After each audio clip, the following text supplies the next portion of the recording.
three parties, and when there is three people in a dance, it is a different dance from with only two partners. I would not now dare to predict which coalition will come out of it. It is easy to predict that both the Social Democrats and the Christian Democrats will seek to find partners to form a coalition. In the case of the Christian Democrats, that would be the so-called Jamaica coalition, which would be the Christian Democrats, the Greens, and the Liberals, the FDP. In the case of the Social Democrats, it would be the so-called traffic light coalition, i.e. the Social Democrats, the Greens, and again, the Liberals. These are the two likeliest options, and both parties will try to bring these options about. It will take long. The only absolutely certain prediction we can make is that tomorrow, Monday morning, Angela Merkel will still be federal chancellor. Sure. This is part of our system, which is also interesting. Germany does not really have like an acting government. Our constitution always provides for a federal chancellor who is fully in charge constitutionally. And the only way to replace a chancellor is to elect a new one. And until that happens, this is the one certain prediction: Mrs. Merkel will remain the federal chancellor of Germany. Right. The last time around, 4 years ago, right? I mean, it took 6 months for the new chancellor for the same chancellor to take off, right? I mean, the Christian Democrats were in negotiations with the Liberals for quite some time, but then the Liberals were dropped out of the race, and the Große Coalition was working again. Do you envision this scenario again? It could take quite a while. There will be, of course, I mean, when you look out there at the public television programs, you see, as always, after every democratic election, you only have winners, right? The politicians step in front of the camera and explain why this was a marvelous result.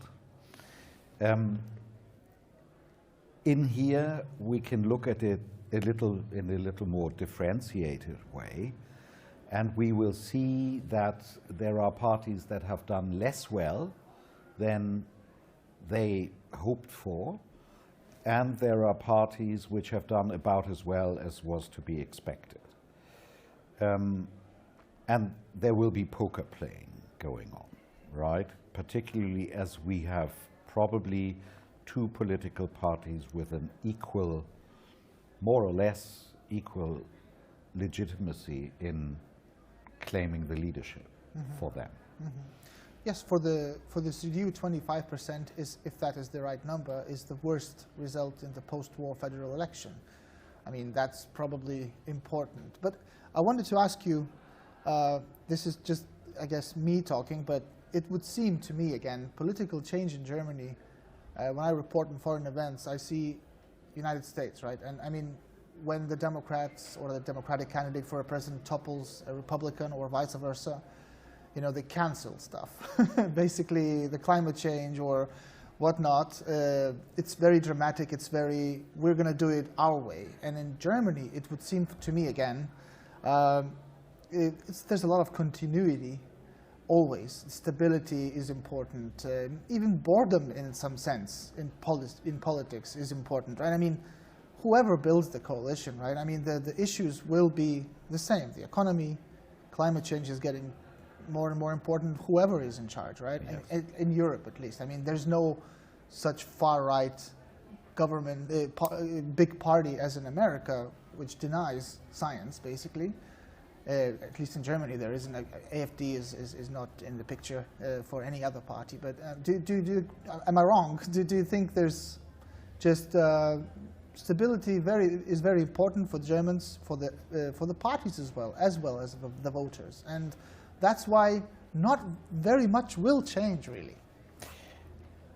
Gintaras, I can only say I could hardly have put it better than your question already did. Germans still try. Germans are, the psychology is one of skepticism. I said this before in my little speech. Germans are risk averse and scarred still 80 years later by the experience of the 20th century. Big ambitions, big changes, anything radical, anything deeply ideological is viewed with suspicion. Politicians know this, and they know that the many things that Germany will have to do in the next 4 years, because there is a lot to do, and you mentioned some of the issues, that you have to do it gently, so that people don't get skittish and scared. And that is why I believe your prediction that not much will immediately change is completely correct. And that is relevant, I think, also for our European partners. Lithuania can rely on Germany remaining the country that they have come to rely on in many ways, like our cooperation and security policy within NATO. Germany will remain an anchor of transatlantic linkage of Europe, even if the question is obvious that Europe will have to decide what more it can do within NATO. But there is definitely not the slightest risk that, you know, when the new government comes into power, that everything suddenly changes.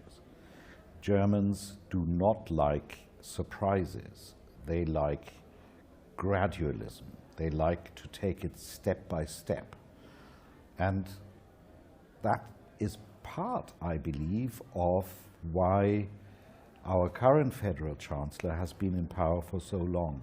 She understood this very well, and she knew how to induce changes in a gentle way.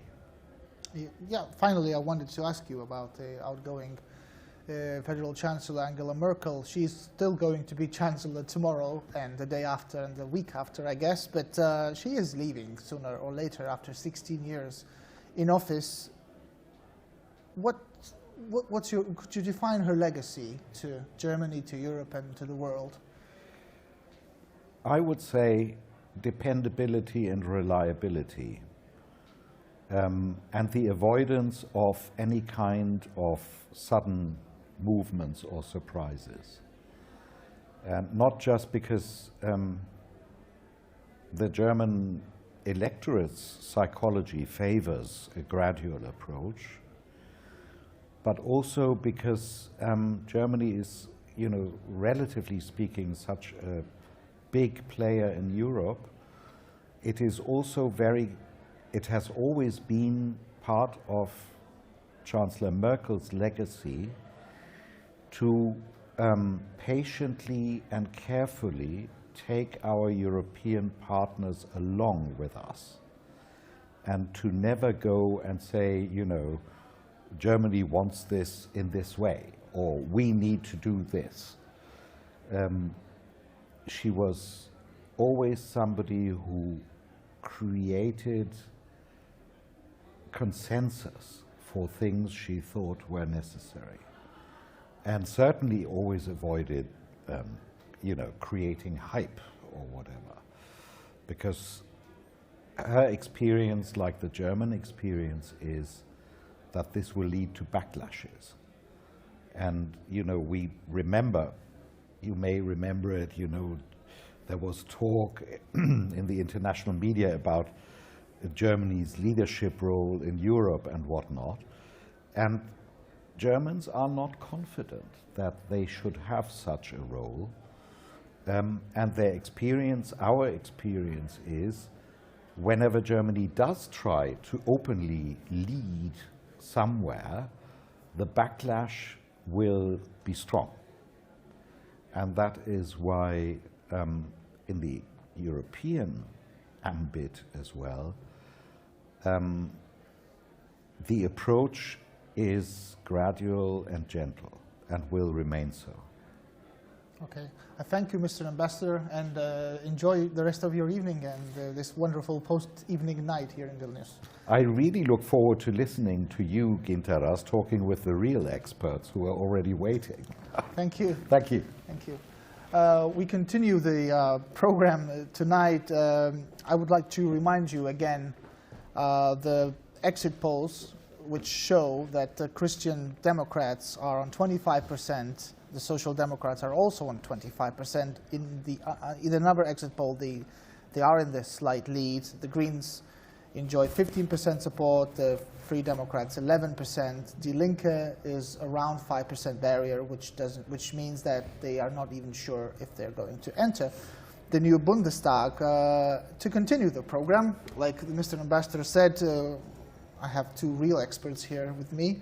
Ms. Margarita Šešelgytė, who is the head of the Institute of International Relations and Political Science here at the Vilnius University. Hello. Good evening. And Šarūnas Liekis, who is a social studies doctor at the Vytautas Great University and the dean of the politics faculty there as well, right? Good evening, yes. So let's maybe try to discuss the election which took place today in Germany. Mr. Liekis, it was a really exceptional campaign, wasn't it? I mean, it was really dynamic. The lead changed in the polls quite a few times as well. So what is your impression of this campaign? And again, what do you think the most likely coalition will work in the nearest future in Germany? To guess about the coalition is probably I would say very difficult, task to anybody to do. But when we speak about the campaign was colorful. We saw ups and downs for all the participants during few months. If we look at the results of the polls starting with March of this year, we see, very dynamic changes. And we see for a long time CDU coming in the front of all the political parties, suddenly dropping down probably from July. And all this is in the context of COVID, flood in Rhine-Westphalia, retreat from Afghanistan. And most probably, these recent changes, I would predict, are related to the changes of the general German public towards the public good. In a sense, very often we ask how government is good for the business, but nobody asks how government is good for the governance. So I think the issues of governance in times of, calamities, misfortunes, wars, and epidemics are coming into the forefront, and then people start. They basically get interested, to what extent government performs securing their rights, their health, their general security, etc., etc. So I would like to wrap up on here. Okay, but Armin Laschet was, the ambassador is not here anymore. He wouldn't say anything anyway, but I mean, Armin Laschet was a pretty unattractive candidate for the CDU, wasn't he? Depends on the style, on let's say on the aesthetics. Compare it to Angela Merkel. Yeah, but if you compare Angela Merkel to Helmut Kohl, okay. Yeah, so everything is relative. So, right, Margarita, how important do you think, however it ends, whatever the coalition will be, how important for the whole EU, the European Union, was this election, and shall we say, not only this election, but the end of Merkel? How important is it for Europeans, for European politicians, for European people, for different countries, for us, Lithuanians? I mean, what is there over the post-Merkel horizon, do you think? Thank you for the question. I believe that Germany is one of the most influential countries in the European Union, and Merkel was, by all means, probably the most influential politician in European Union for a number of years, 16 years. She's been very solid leader. She went throughout the crisis, the Euro financial crisis, migration crisis, now COVID crisis. She demonstrated herself as a wonderful leader, capable of forming coalitions, capable of striking the deals. Sometimes even those deals doesn't match the interest of Germany 100%, as was with the situation with the European reconstruction fund, post-COVID fund, and the issue of the joint borrowing, but still being able to explain as well to the German society why it was important. So Germany has proved itself as a leader of the European Union on a number of occasions, but due to the capacities of Angela Merkel. And I recall one study conducted by the Council on Foreign Relations quite recently. That was pan-European level study, survey, which showed that Europeans were very much supportive towards the German leadership in general on a number of issues: economy, finances, rule of law, democracy, but also they were very much supporting for Mrs. Merkel. And there was a very interesting question asking, if you were to elect the president and you should choose between two candidates, Madame Merkel and Monsieur Macron, so who would you choose? And the results struck me because it was 41% for Angela Merkel and 14% for Monsieur Macron, including in France, Madame Merkel has won. And the survey included very different countries, from Denmark to Spain and Portugal, so the frugals and the southerners. So even for the southerners, for whom probably Angela Merkel demonstrated the queen of austerity during the financial crisis, they were still voting for her. So what does it show? That she has managed to bring into European Union this trustworthy pan-European face, where people have faith in her and she represents stability. As ambassador was telling about the German society, that they like stability. So it seems that by the Madame Merkel, stability came into Europe, and European Union countries like the stability. So it is very important, because in this very difficult situation with great power rivalry, new challenges from climate change and hybrid attacks from the big countries, there is a need for stability, and all eyes is on Germany. Do you think this stability will endure? I mean, without Merkel? Like Ambassador said, and we talked with him before, I mean, in Germany, okay, 16 years of CDU in charge basically is a lot of time, and if CDU is not taking part in the next government, change is coming, but it's not probably going to be dramatic. Of course, I don't believe in drama in that sense, because I look at Germany and it's not a drama country, so there won't be probably big changes. And what else? I think that, for Germany as a country, stability matters, trustworthiness matters, but it's also about the commitments. So whatever commitments Germany has at the moment, I think that they will be followed. The only caveat which probably makes me puzzled is to what extent very calm, technocratic leadership is the style of the leadership that European Union will be needed in, let's say, 5 years, with all these, geopolitical challenges, with the problems of rule of law inside the Europe, with these value divisions. At some point, probably there will be a need for more assertive leadership in naming the things and pushing forward. And that's probably, that could be an opportunity for the new chancellor to bring the new face of Germany into European Union, more assertive on certain issues. For instance, climate change issues will be needing a lot of attention. And I've seen that the Greens, that's been on the agenda of Greens for years, but now I see that CDU is also very much putting on the top priority list. That is important. But also transatlantic link, also defense issues, that's going to be a very interesting perspective. What will be the position on the defense in Germany and defense in Europe of the next Chancellor of Germany? Right. I wanted to move on to defense, actually, Mr. Liekis. What about defense, right? Like Margarita says, I mean, Americans beat Trump, beat Obama, beat Biden administration. I mean, these officials keep telling NATO European members that to invest more in defense, to provide more share of the GDP to defense issues.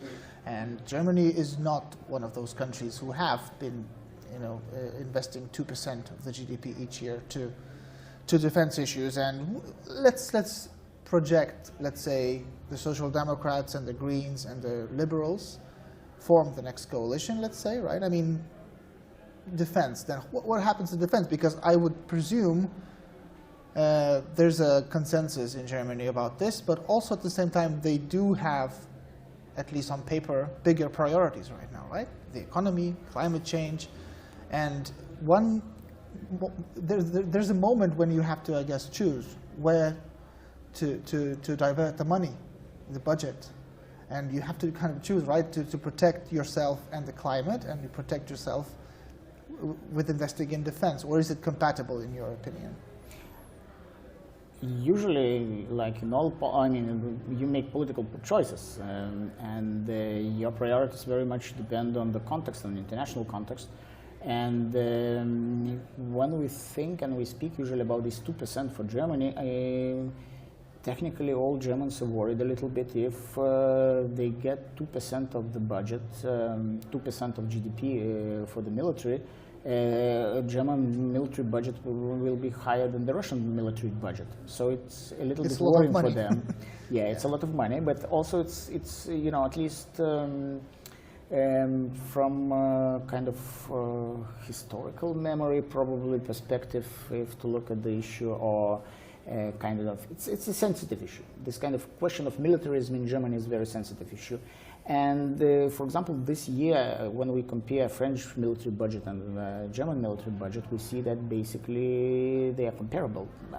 Small differences, few 100 million euros.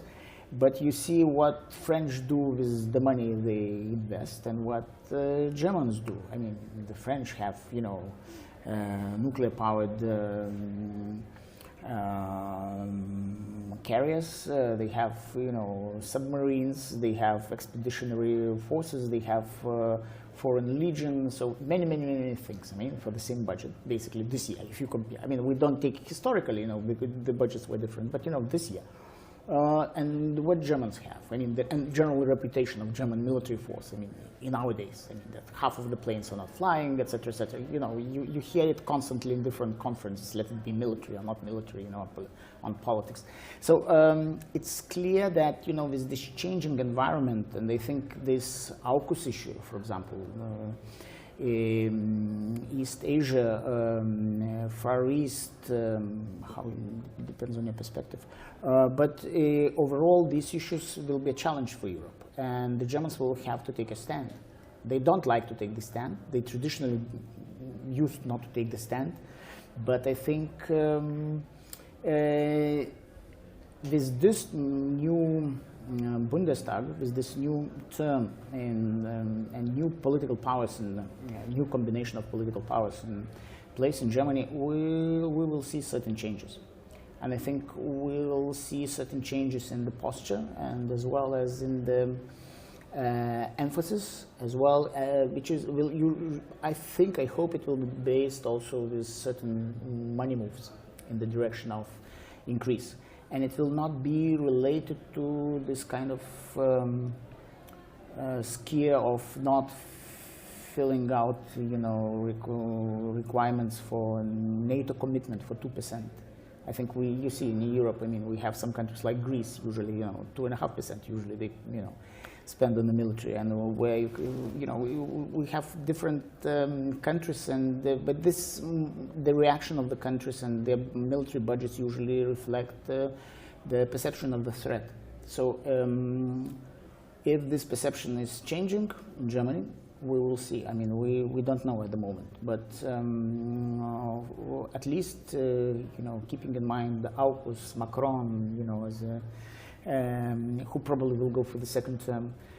So we'll see a lot of changes. Mm-hmm. And actually, for Lithuania, this will be a kind of problematic, because Lithuania will have to make certain choices which it doesn't like to do also for many years. Mm-hmm. Margarita, what do you think? I mean, I keep coming back to climate change in my head, because 2 or 3 million new voters vote in each German or whatever election in Europe, and I presume the ones who go every Friday to protest against inaction on climate change, they do vote on issues like that. I mean, they care about that more than they care about, let's say, the threats. Like, in their heads, it's pretty abstract, right? Like China, Russia, they don't think about it every day, and they see climate change, they see these terrible floods in Germany. In West Germany, this is not Bangladesh, this is not Malaysia, this is not somewhere, Florida. This is West Germany, where no flooding has taken place for ages, and this is very close now. And the drought as well this summer in Europe. I mean, people are thinking, the younger ones, they're thinking about this issue, not about militaries, I guess. But of course, look at the agenda of Greens. They've been growing their supporters on this green agenda. However, have to admit as well that, foreign defense issues are not the vital issues in the elections. So these are the issues for the elites. Yeah. And society in general do not participate so much on the decisions on foreign and defense policy. Probably it's a bit different in Lithuania, because for us defense is a major issue, security is a major issue. So the discussions in the society are pretty heated over some issues like Russia, cyber defense, total defense, but it's not in the case of Germany. So of course younger voters will be voting for the issues like climate change, and it's not only the German scenario. All over Europe, climate change will be bringing up more people to the polling stations to ask, to demand the politicians to do their job on these issues, to solve these issues. But once the political parties reach their destination, for this instance Bundestag, once the coalitions are formed, they will have to also sit together and decide what's going to be their position on the defense, because there are a lot of changes. Šarūnas was already mentioning a couple of them, like AUKUS, what to do with the United States. I read a bit the programs of the political parties. I think the CDU is most pro-transatlantic, although all the, these parties who could be in the coalition, they agree that it's very important. But again, Greens, Social Democrats, even FDP, they also stress the importance of the European Union. All of them stress the importance of the European army. So what's going to be their positions on our position on the European army? What's going to be the position of Germany in the European army? The Greens said that, they don't see probably a lot of sense of investing twice on the national capabilities and the European capabilities, that probably you can invest on the European capabilities more.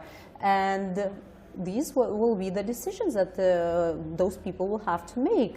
But I don't think that society will be involved so much in these discussions, because it's too, technical, it's too far away. For society, what matters, what are the taxes and how, the taxes are distributed and the budget is distributed. So as far as the budget is not increasing a lot, so I don't think that the society will be very vocal on those issues. Okay. One more thing. We have to talk about Russia, of course.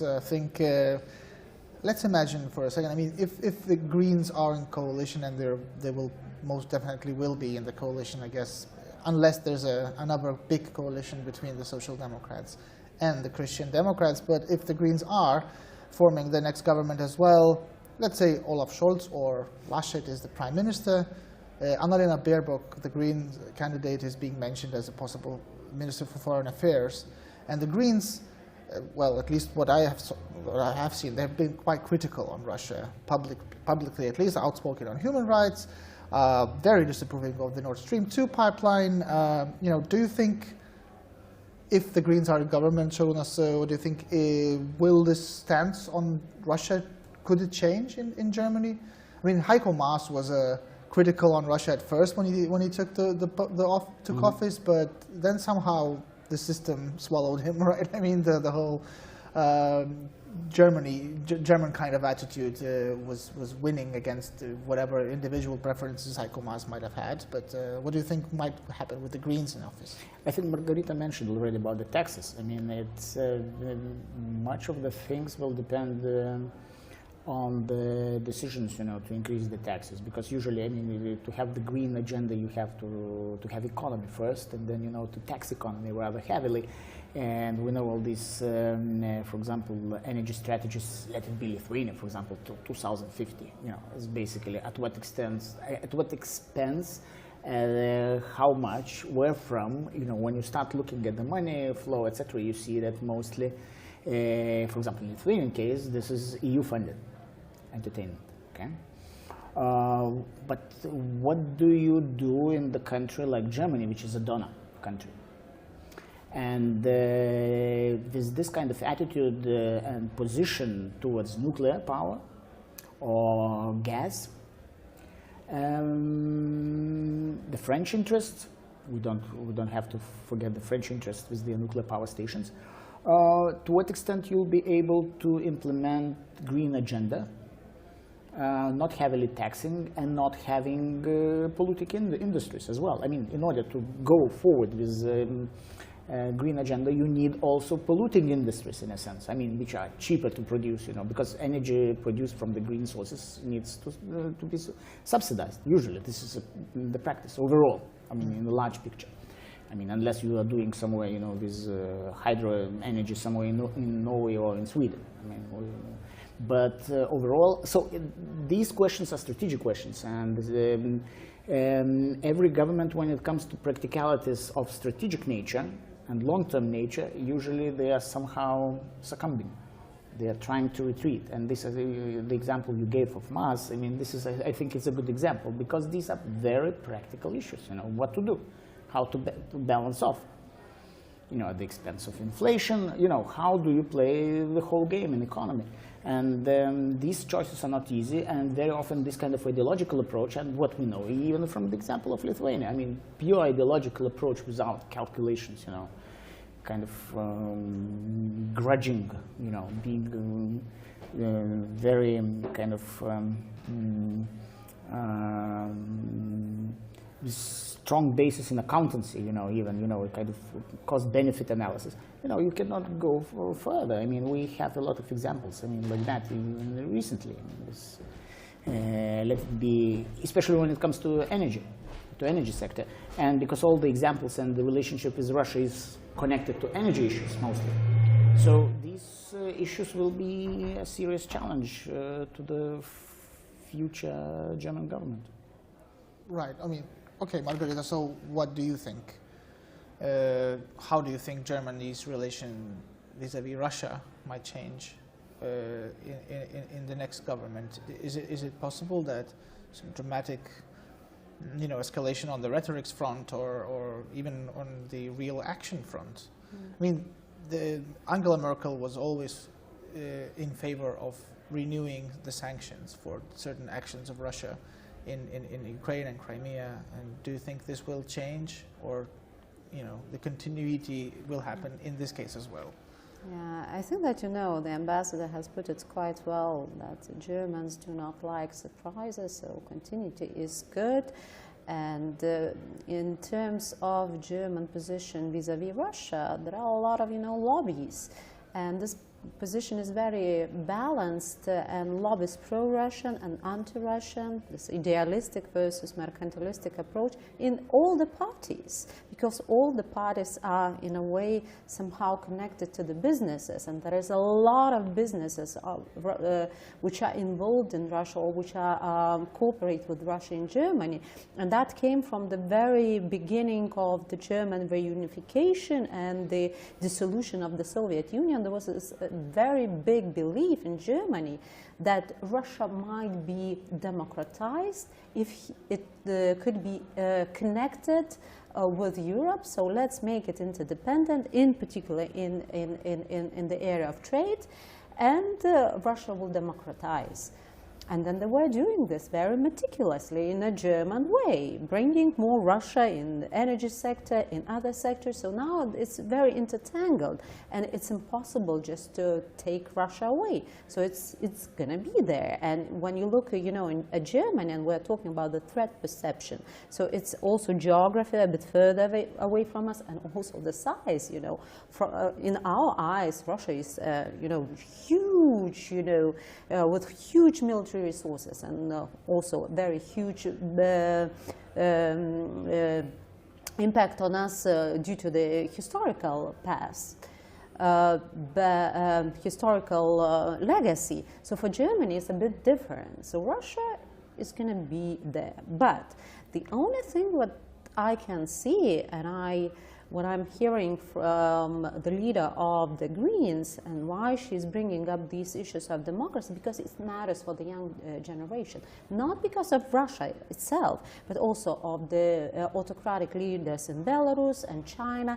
And we will see in the forthcoming years more and more of these rivalries between the democracies and autocracies, and we will have to choose. So in that sense, I could envisage that there will be opportunities for the harsher rhetoric vis-à-vis Russia, vis-à-vis Belarus, and vis-à-vis China.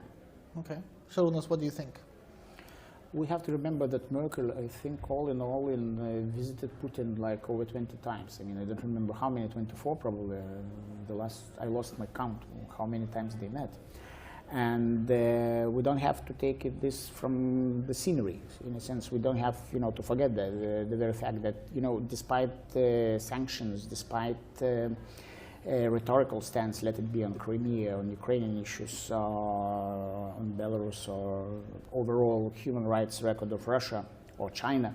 So there is an open channel of communication, for sure. I mean, it's moving forwards and backwards. There is a lot of discussion. Margarita mentioned different lobbying groups. I mean, you take the scenery of the think tanks in Berlin or in Hamburg or wherever. I mean, you see constant exchange of groups, discussions, seminars. So in a sense, Russia is rather visible in Germany, and it's perceived as a part of this European conundrum, I would say, even, because Europe in this strategic geopolitics is very often is not seen without Russia. It's like two wings, so it's like Western Europe, and we go to Vladivostok. So this kind of thinking is coming, from the end of 19th century, and you take, for example, the work of German geopolitics, even before the Second World War, so you see that, this kind of thinking is present. So Russia is seen as a place which has to be integrated somehow into this European security and political architecture, not left away. And how to do it, there are different visions. Lithuania has a particular point on that. You remember from first Grybauskaitės and Putin's meeting in St. Petersburg, nothing happened, for 10 years, not a single meeting. So Lithuania is in a particular place in European context. Also, if you compare to the German stance. So a lot of things to be seen. I completely agree with this position that a lot of things will happen because of politicians improvising to the general international climate and also in context. I mean, very much will depend naturally on the United States. How further develop US politics vis-à-vis EU and NATO. Well, I think we can all agree that German-Russian relations are a different and quite big topic, which we can talk about for 2 hours, I guess, but we don't have that much time. We have to follow what's up with the German election results as well. I thank you, Margarita. I thank you, Šarūnai. My name is Gintaras. I thank you for watching as well. This is the German election night event, which is probably almost over because we're going to go and watch what's up with the results and how the coalitions are being formed. Thank you again, and good night.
Die Gefahr sehe ich deshalb nicht, weil Sie kennen ja die Grundmandatsklausel mit 3 Direktmandaten. Und ich bin zuversichtlich, dass vorn eine 5 stehen wird. Genau genommen. Wissen wir es noch nicht, aber das könnte sein. Dankeschön, Dietmar Bartsch, für den Besuch im Studio. So, und jetzt haben wir eine neue Hochrechnung, nämlich Mecklenburg-Vorpommern. Matthias. Ja, die erste überhaupt an diesem Abend, und die schauen wir uns mit Spannung an. Die SPD in Mecklenburg-Vorpommern kommt demnach auf 38,2% mit mehr als 7 Punkten Zugewinn. Die AfD auf 17,8%, -3. Die CDU 14,2, verliert noch mehr, -4,8 Punkte. Die Linke 9,9, wäre nicht zweistellig, -3 Punkte gut. Die Grünen 5,9%, +1,1. Und die FDP 6,0, +3. Die beiden wären wieder drin im Landtag von Schwerin. Und wir gucken mal, wie sich da Mehrheiten organisieren ließen. SPD und CDU, das ist die amtierende Regierung. 36 Sitze braucht man für die absolute Mehrheit. Sie käme auf 40. Das reicht also. Es reicht aber auch für einen Wechsel hin zur SPD mit der Linken. Ein rot-rotes Bündnis, 37 Sitze knapp drüber.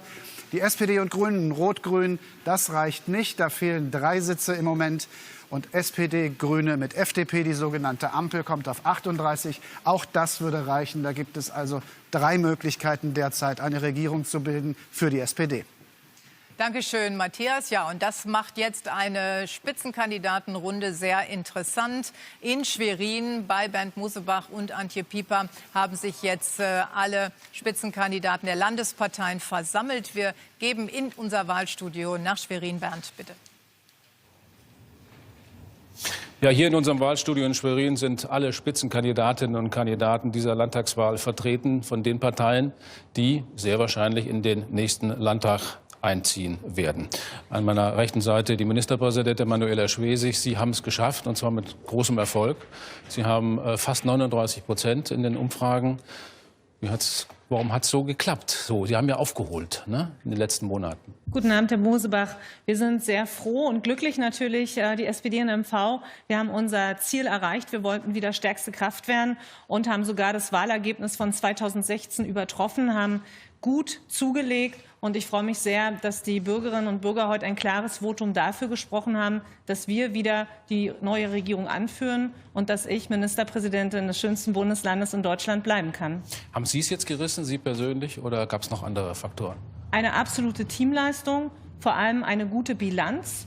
Und hinter uns liegen ja auch schwierige Jahre. Und deshalb bin ich sehr berührt auch von dem Vertrauen der Bürgerinnen und Bürger in dieser Zeit und auch ganz besonders am heutigen Wahlabend. Ja, und zweitstärkste Kraft im Landtag bleibt die AfD, allerdings mit Verlusten. Nikolaus Kramer, Ihre Fraktion ist ja bereits in den letzten 5 Jahren immer weiter geschrumpft. Heute konnten Sie nicht von den Verlusten der CDU profitieren. Und Sie haben Ihr selbst gestecktes Ziel, und zwar 20,8 wie bei der letzten Wahl, nicht erreicht. Welche Fehler sind denn hausgemacht? Ihre Fraktion oder Ihr Verband gilt als sehr zerstritten. Schönen guten Abend erstmal an dieser Stelle. Ja, wir haben ein paar Prozentpunkte liegen lassen. Dennoch sind wir zweitstärkste Kraft. Wir haben von den Bürgern den Auftrag bekommen, weiterhin solide Oppositionspolitik zu betreiben. Darauf freue ich mich sehr. Und es ist ja mitnichten so, dass es innerhalb unserer Fraktion Streit gegeben hat. Das hat die letzten 4 Jahre gezeigt. Wir sind dort sehr einig aufgetreten, nach außen, aber auch nach innen. Der Verband, wir haben ja.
Haben Sie in der Regierung auch was falsch gemacht? Sie koalieren ja mit der SPD. Ach, das glaube ich nicht, sonst hätten uns die Bürgerinnen und Bürger ja nicht solch gutes Zeugnis ausgestellt. Und das ist ja ein gemeinsames gewesen. Und daher denke ich, wird das eher noch aufzuarbeiten sein. Wir warten jetzt die Wahlergebnisse ab, die dann heute Abend wahrscheinlich erst sehr spät kommen, und werden morgen im Landesvorstand darüber sprechen, wie wir das zu bewerten haben und wie es weitergeht. Und damit zur Spitzenkandidatin der Linken, Simone Oldenburg. Für wie wahrscheinlich halten Sie es denn, dass Frau Schwesig die Große Koalition aufgibt und eine Koalition mit Ihnen eingeht? Für Rot-Rot würde es ja reichen. Das weiß ich nicht. Ich möchte mich einfach mal erstmal bei unseren Wählerinnen und Wählern bedanken. Mindestens jeder 10. Wähler hat uns sein Vertrauen ausgesprochen.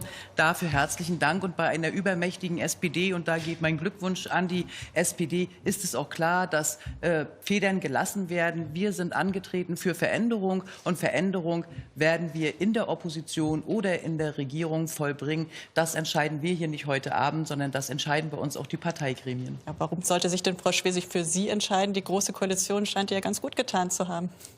Wenn die SPD ihre Forderungen umsetzen möchte, hauptsächlich ihre sozialen Forderungen, dann hat es anscheinend mit der CDU in den letzten Jahren nicht geklappt, weil sie auf der konservativen Bremse gestanden hat. Und dann kann ich mir schon vorstellen, dass ein Linksschwung mehr soziale Gerechtigkeit nach Mecklenburg-Vorpommern bringen kann. Frau Scheppele, jetzt wieder zurückgekehrt in den Landtag, wenn die Zahlen einigermaßen stimmen, die da gekommen sind. Sie freuen sich auf den Wiedereinzug? Ja, natürlich freuen wir uns. Sie sprechen es an, die Zahlen sind natürlich noch nicht final. Es wird auch für uns ein spannender Abend bleiben. Wir freuen uns aber, dass nach den ersten Prognosen wir sagen können, wir sind im Landtag, wir können echten Klimaschutz im Land voranbringen. Bedanken uns für das Wählerinnenvertrauen und natürlich auch von uns herzliche Glückwünsche an die SPD und an Frau Schwesig. Wir freuen uns auf alles, was noch kommt. Und da könnte eine Koalition, eine Beteiligung an der Regierung kommen? Für uns ist wichtig, dass wir das, was uns unsere Wählerinnen und Wähler mitgegeben haben, nämlich für konsequenten Klimaschutz einzustehen, die Spaltung der Gesellschaft ein bisschen weniger zu machen und die Wirtschaft voranzutreiben, dass wir diese Punkte umsetzen können. Wir sind gesprächsbereit mit allen demokratischen Parteien und für alles andere sind wir, glaube ich, heute Abend noch ein bisschen früh. Ja, und auch die FDP hat es diesmal in den Landtag wohl geschafft. René Domke, der Spitzenkandidat, guten Abend. Bereiten Sie sich denn jetzt eigentlich auf eine Opposition vor oder glauben Sie doch noch, dass es zu einer Koalition vielleicht reichen könnte? Also zunächst auch von unserer Seite herzlichen Glückwunsch an die SPD und an die Ministerpräsidentin. Ob es zu Koalitionsgesprächen kommt, das liegt ja nicht in unserer Hand. Das wird ja sicherlich der Auftrag der Bildungsauftrag wird ja an Frau Schwesig gehen. Und dann müssen wir sehen, Sie stehen bereit. wir stehen für Gespräche, das haben wir auch im Wahlkampf immer wieder betont, natürlich bereit.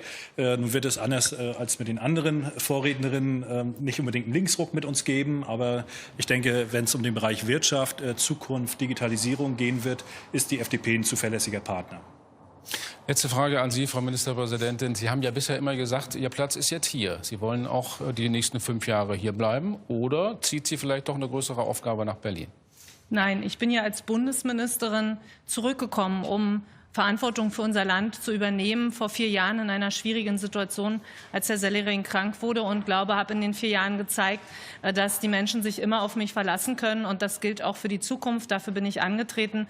Dafür haben wir heute von der SPD ein starkes Votum bekommen, und dafür möchte ich den Menschen im Land danken, und da können Sie sich auf mich auch verlassen. Das heißt, Sie bleiben 5 Jahre hier? Ja. Ja. Und mit dieser klaren Botschaft zurück nach Berlin.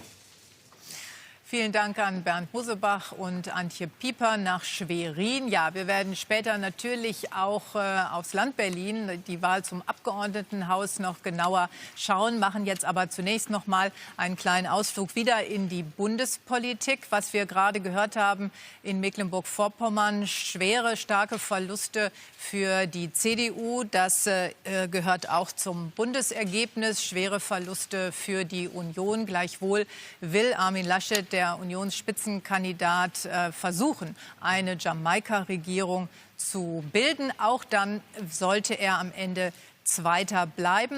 Im Endergebnis, im Moment in den Hochrechnungen der Forschungsgruppe Wahlen, liegt er hinter der SPD. Theo Koll ist den ganzen Abend schon im Konrad-Adenauer-Haus. Und wir haben vorhin das Bild gesehen, Armin Laschet gestärkt hinter sich, das Präsidium, Vorstand.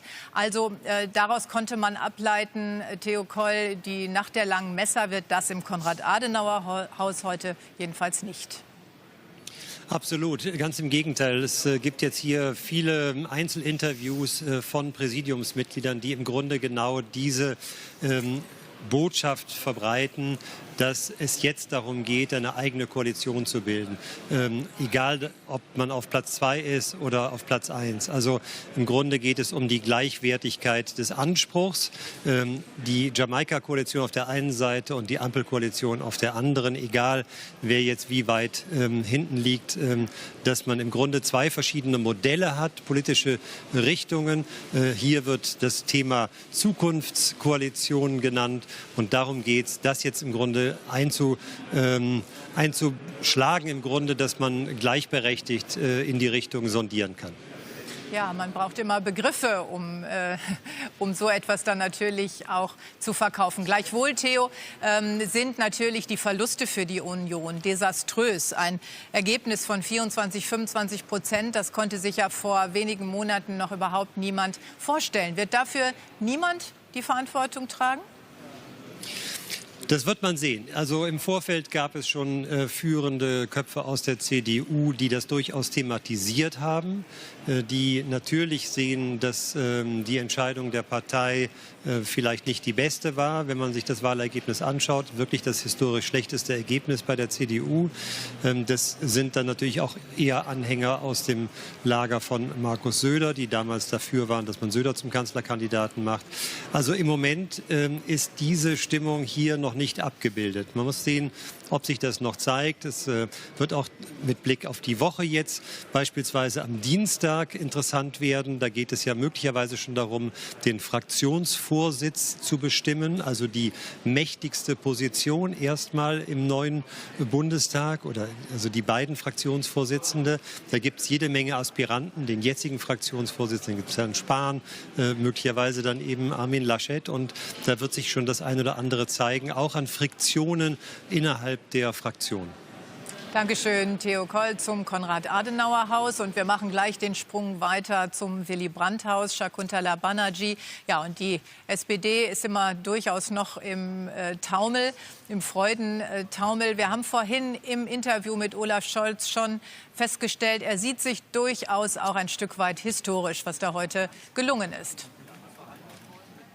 Ja, das ist richtig. Allerdings muss man auch sagen, dass die Stimmung hier zwischen begeistert und kämpferisch liegt. Denn man schaut hier natürlich mit Stirnrunzeln auf das, was die Union da angekündigt hat, dass auch die Union tatsächlich verhandeln will. Da haben wir hier schon bei mehreren Gesprächspartnern gehört, wir sind diejenigen, also die SPD ist diejenige Partei, die massiv zugewonnen hat. Die Union hat massiv verloren. Also da will man sich auf gar keinen Fall die Butter vom Brot nehmen lassen. Man ist hier davon überzeugt, dass der Erfolg nicht nur Olaf Scholz alleine zuzurechnen ist, sondern dass die Partei es geschafft hat, aus dem langen Tief wieder rauszukommen, dass man die richtigen Themen gesetzt hat.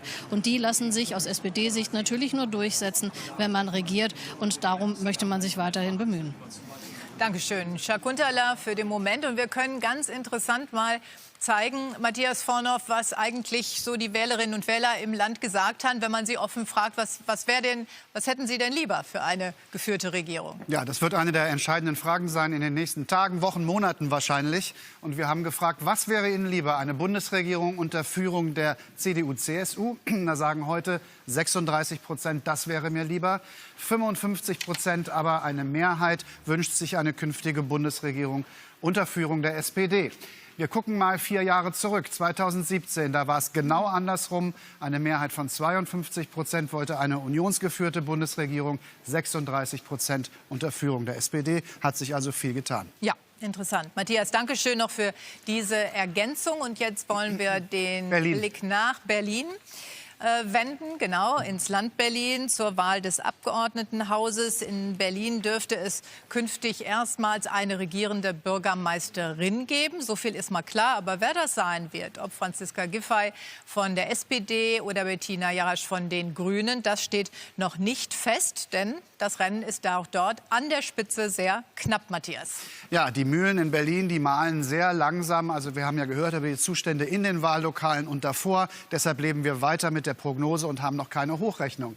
Die schauen wir uns noch mal an. SPD 23, CDU 17%, Grüne 22%, Linke 14%, AfD 6,5% und FDP 8%. Also die Grünen gewinnen deutlich hinzu, die AfD verliert klar. Und wir gucken mal, was das hieße fürs Regieren in Berlin. 81 Sitze braucht man für die absolute Mehrheit. Das amtierende Bündnis von SPD, Grünen und Linke schafft das klar. 104 Sitze. Rot-Grün käme auf 79 Sitze. Da fehlten 2 im Moment. Und SPD und CDU 70. Das reicht nicht recht deutlich. SPD, Grüne und FDP, die Ampel 93 Sitze, hätte eine Mehrheit. SPD, CDU und FDP mit 84 Sitzen. Ebenso, also auch da gibt es insgesamt zurzeit 3 Optionen und mit Rot-Grün eine, die noch eine werden könnte. Vielen Dank, Matthias. Ja, das ist immer noch die Prognose, noch keine Hochrechnung. Denn wir haben es gehört, in Berlin gab es Unregelmäßigkeiten bei den Wahllokalen. Da fehlten Stimmzettel. Das führte zu langen Schlangen. Und danach hat der Landeswahlleiter beschlossen, dass eben die schon in der Schlange stehen, auch nach 18 Uhr noch ihre Stimme abgeben können. Hier und da waren offenbar die Wahllokale tatsächlich auch noch bis nach 19 Uhr geöffnet. Es ging dabei immer um Stimmen zur Bezirksversammlung, wenn wir es richtig gehört haben. Jedenfalls blieb das unberührt, was das Bundesergebnis angeht. So. Umso erfreulicher ist, dass alle Spitzenkandidaten sich eingefunden haben an diesem Abend der Berliner Spitzenkandidatenrunde bei Stefan Merseburger und Christina von Ungern-Sternberg. Und dahin gebe ich jetzt direkt ab. Ja, und jetzt unsere Runde mit den Berliner Spitzenkandidatinnen und Kandidaten zur Abgeordnetenhauswahl. Die SPD lag letztes Mal vorne, darum geht die erste Frage an Franziska Giffey.